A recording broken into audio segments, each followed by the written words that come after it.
and welcome back to another episode of Closet Conversations with me, Bricky Shay. I'm so happy to have you back here to discuss all the latest fashion news you absolutely can use. So, of course, you know we can't start the show without starting it with the outfit of the day. So my outfit of today is kind of giving you like a corporate girl chic is what I like to call it, because this outfit is very versatile and can be worn to work, to brunch, to dinner with your girls. Today what I have on is a rustic blazer dress. That's like sleeveless blazer dress, might I add. And I am absolutely obsessed with this color. I think I might have like 5 or 6 other items in my closet in this color that I picked up all over the last season or so, because this color is just so beautiful. It looks really good on melanated skin tones, and it's just all the feels for this fall. So this blazer dress is from Pretty Little Thing, and I paired it with a black bodysuit underneath because it is a little chilly outside and it is fall time. So, you know, we got to have a little bit of coverage. And then in addition to that, I put on my Gucci double G belt to kind of cinch in the waist, because this blazer dress is oversized. So if I wore it without it, it kind of wouldn't give me any real shape. I know the oversized trend really works for a lot of people, but when you're a curvier woman, sometimes oversized can just be too big, and it already makes you look bigger than what you are.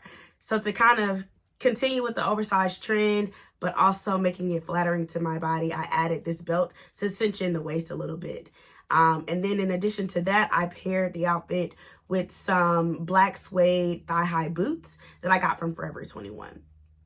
So as I mentioned, this is an outfit that you can wear to work, and you can also transition and wear it to nighttime, to dinner, or drinks with your friends. I think this is very appropriate. The length of the dress is not short, so you can still wear it to work. But if you want it to be a little bit more conservative, you can add tights to it so that there is no, thigh meat showing. You don't want to scare your coworkers.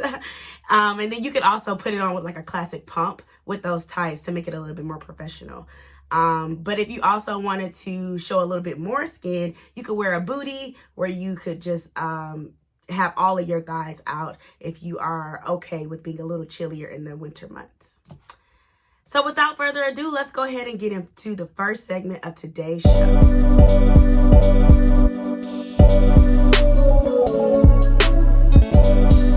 Okay, let's get into the first segment of today's show, where we're going to talk about celebrities slaying or playing themselves. So over the last couple of weeks, one of the greatest things has happened in 2021, and that is the season premiere of season 5 of Insecure. So for those who don't know, Insecure is a show that was created by Issa Rae, who does a really good job of giving you like black stories, and especially about black women.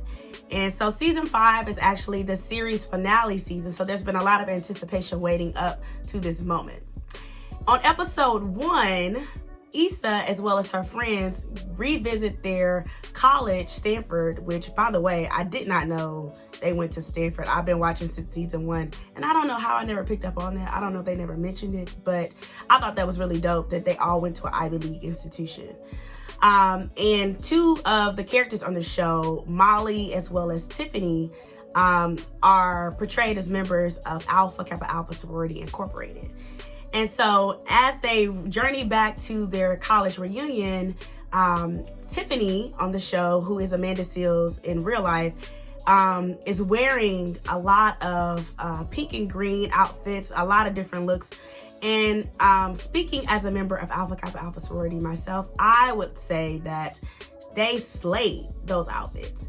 I felt like that Gucci jersey dress with the Gucci double G belt was absolutely stunning. It was phenomenal. It looked really beautiful on her. It was cute. It was conservative, and it fits the character of Tiffany very well, which I think they do a really good job of making sure each character's style really represents who they are on the show.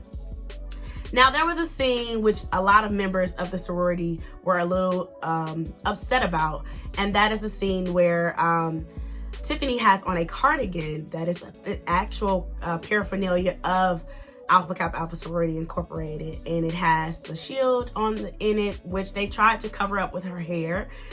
But as a member, I do understand where this could be taking it a little bit too far.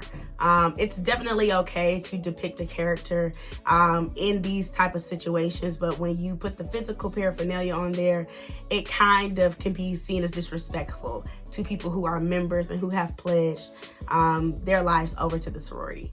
So I personally was not offended by it, however, because I did not think that they did anything to demean the sorority's name in this episode. I think that they did a really good job of representing what a woman of the sorority looks like, how she carries herself, and how she acts, as we are all very diverse and different within the hundreds of thousands of women that are in the sorority. However, I do sympathize or empathize with those who were a little upset and unpleased with that, because it is kind of like a no, don't do that. So from my perspective, the outfit slayed, but they did kind of play themselves by actually putting the official paraphernalia on Tiffany. They could have just stuck with traditional pink and green stuff, and we would have gotten the concept. They didn't have to actually wear, she didn't have to actually wear anything that said AKA on it for us to get that she's an AKA.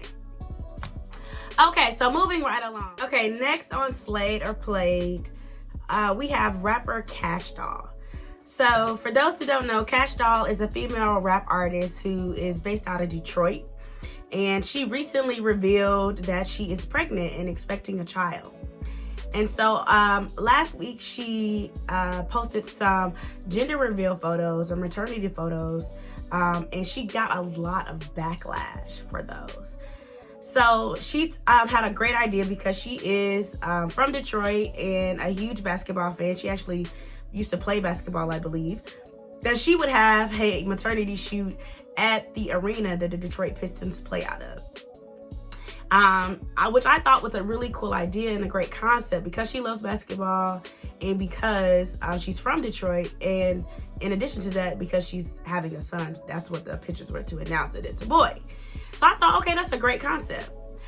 However, where I think she didn't quite hit the nail on the head is with the outfit. So she wore a dress, a gown that was designed by a young Black designer. His name, I believe, is Hollywood Peasy.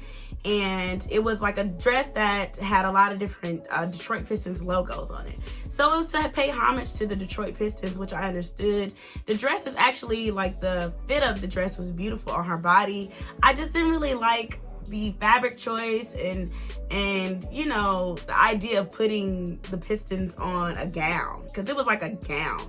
It had a train, you know, but it was a gown that was a jersey. So I don't know, I felt like if she wanted to wear a Detroit Pistons jersey, she could have wore a Detroit Pistons jersey and, you know, styled that up in a way that was cute for a maternity shoot. But I don't think it just kind of felt like she took like an elegant theme or elegant dress with a casual theme and tried to marry the two together.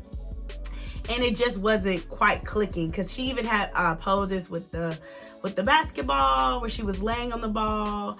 And I felt like it would have looked much more comfortable and realistic if she might have had on like an actual Detroit Pistons jersey, or maybe some jeans, or maybe like some Nikes, you know, something that kind of goes with the aesthetic of the establishment that she was at. The gown, I feel like, would have been great if it didn't have the logos on it. I didn't like the idea of putting the two together, a Detroit Pistons jersey and a gown. I just was like, I wasn't really here for it. So I think she played herself with that outfit, but I do think she looks absolutely beautiful, and she's been glowing her entire pregnancy, and she has been doing a lot of great work in the reality where she recently starred on the new series BMF.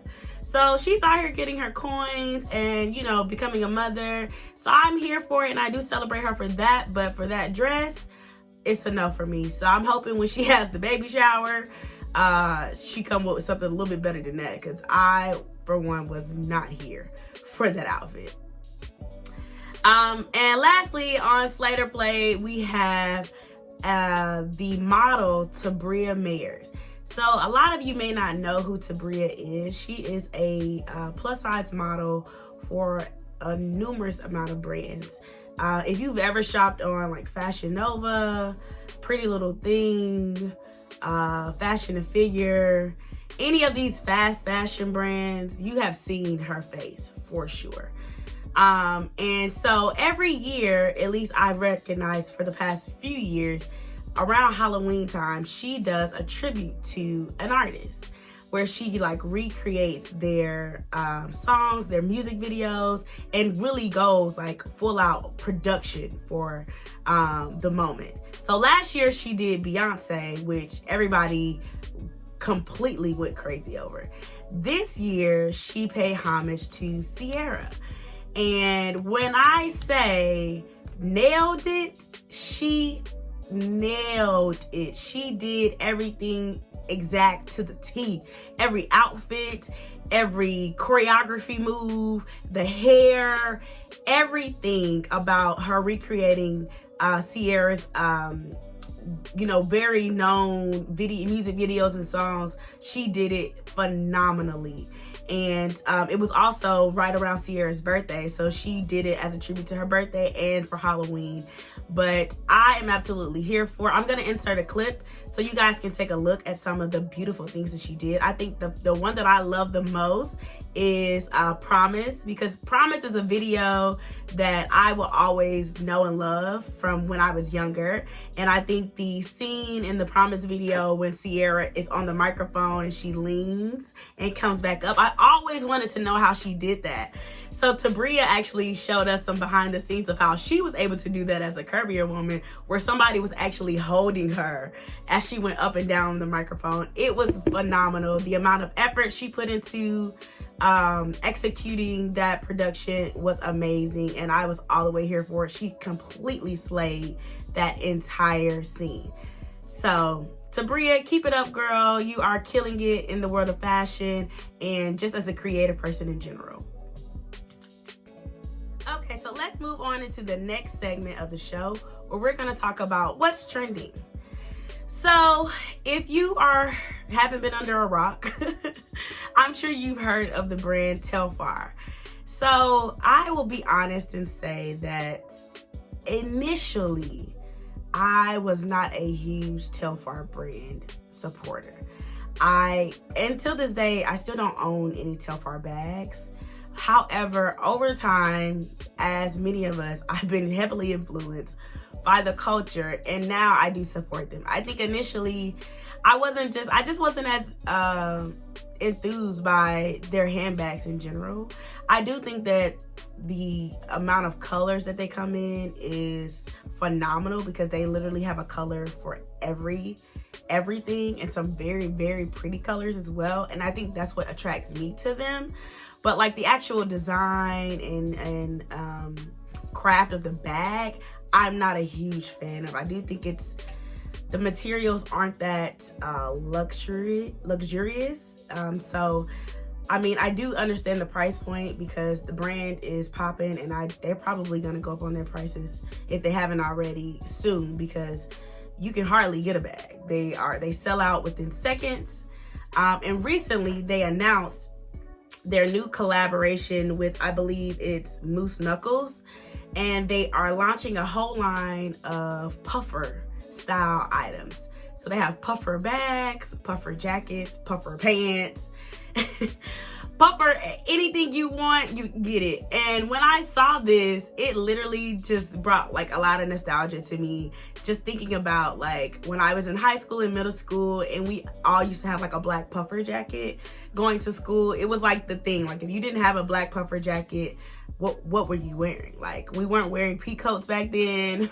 Trench coats, they weren't a thing. We were wearing black puffer jackets. So I was here for it in that sense. I don't think I would actually wear it now, although we know that trends always come back and in and out. That's not a trend that I want to put back in my wardrobe. Now, the handbag itself kind of gives me a little Bottega vibes, only because of the plushiness of the material.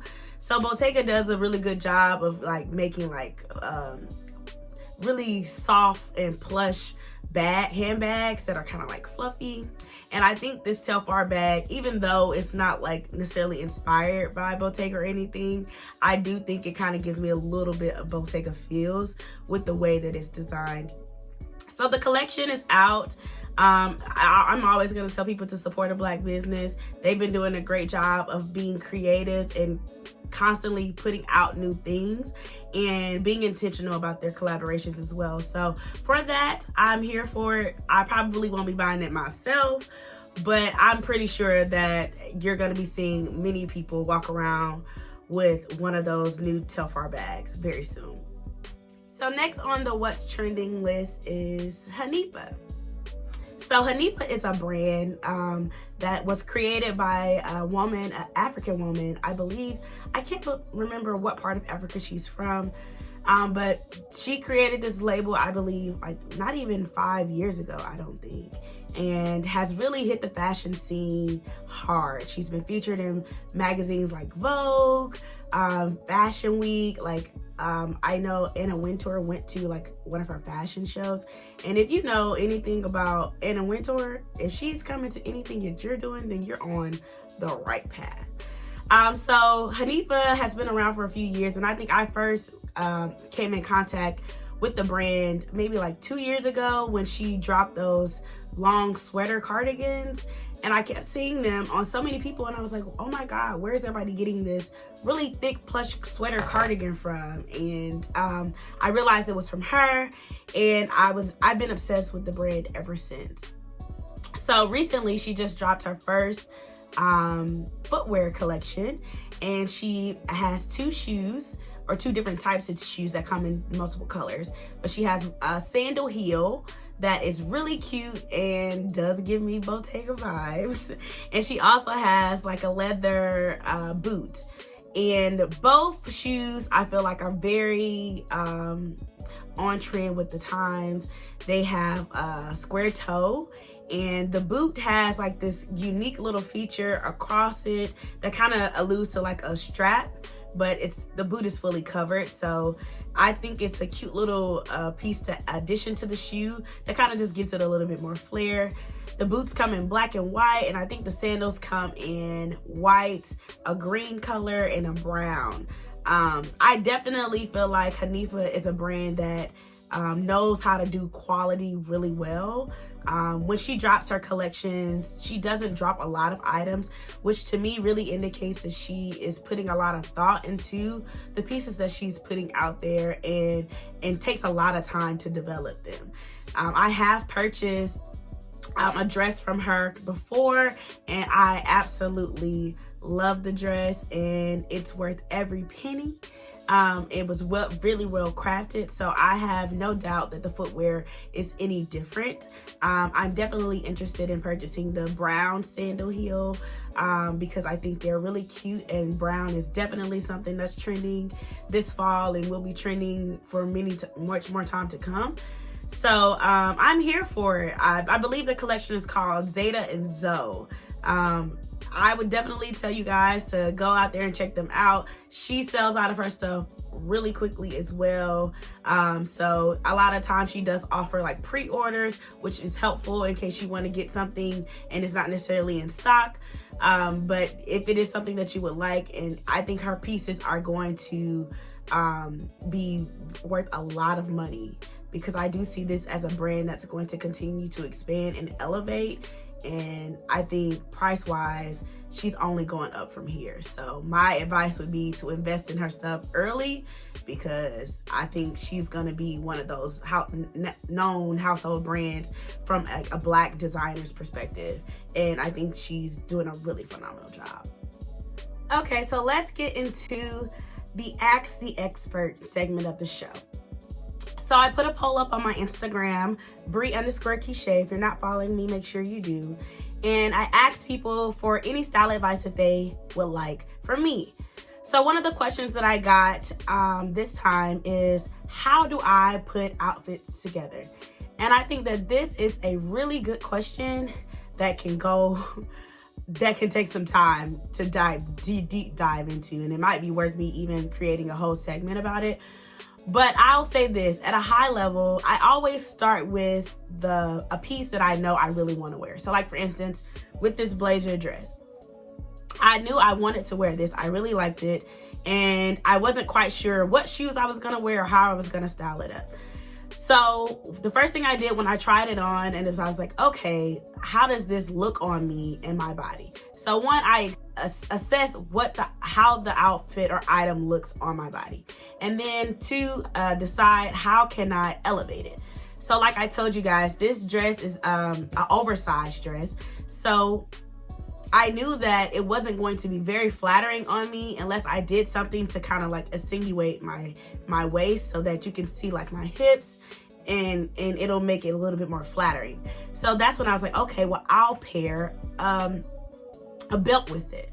So I pulled out, my belts. I was like, what size belt would be best? And I decided on this Gucci belt. And then once I paired it with the Gucci belt, I was like, well, now I feel like I'm missing some type of sleeves.